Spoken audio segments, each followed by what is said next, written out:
Welcome again to another Curator's Chat. I'm Jason French, Curator of Collections at the Behringer-Crawford Museum. Today we're just down the hill from the Behringer-Crawford Museum in Ludlow at the James Rigney Stadium, that's Ludlow High School's stadium.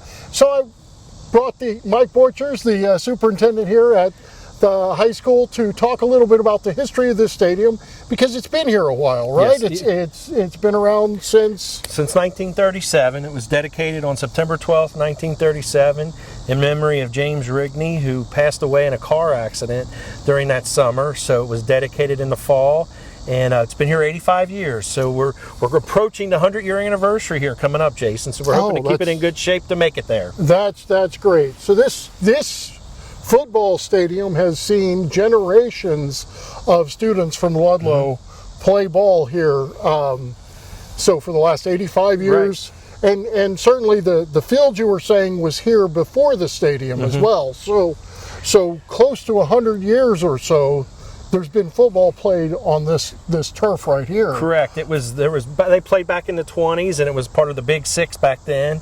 We've had champions from Ludlow that have been the champions of the Big Six, and it was built. The stadium itself was built as a WPA project. So there's very few left in northern Kentucky, and we've been working really hard the 28 years I've been here to make sure we preserve it. In 2013, we did a big renovation. We redid our track. We redid the lighting. We added a new field house for the kids, and we added a new concession. But the stadium itself is very unique. Our goalposts that you see, they were put in place by the Ideal Supply Company, and they're very deep. When we had the flood here in '97, the current was real swift, and the field goal post stood real heavy, real strong.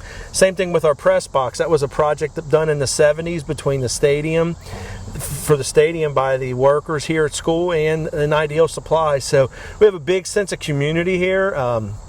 And it's kind of the center of the community when it comes to Friday nights. Yeah, it's right here. The river is just over there. The stadium's here. You've got folks in their front porch can watch a game. It's really in the center of the community, and it's this wonderful old stadium that it's got the locker rooms underneath the bleachers, and it's one of those. There were four northern Kentucky stadiums that were WPA projects. I think currently the four left are at Dayton, Bellevue, Newport, and here at Ludlow. But like you said, a unique setting when you look to the west in the evening and the sun sets, and it's a very picturesque type of setting. You'll hear the boats going up and down the river during the games, and then just the backdrop. When you're looking from the stands out, you see the fall, you see all the trees. When the leaves fall, you see right onto the river. And I think along the river towns, there's big rivalries between us and Bellevue and Dayton, but to me this is the one that's right in the center of town, and our community all walks to the games.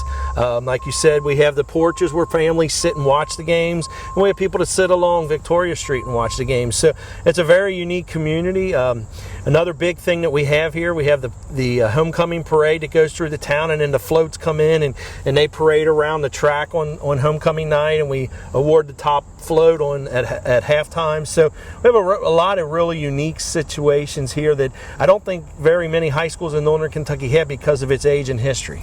We've had kids whose grandfathers and great-grandfathers have played on this field, and they're playing on the very same one.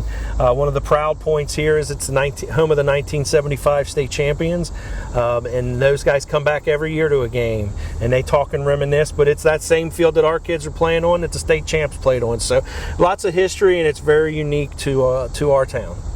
Well, thank you for sharing this with us, and thank you for watching this Curator's Chat. Feel free to like and subscribe, and we'll see you in our next chat.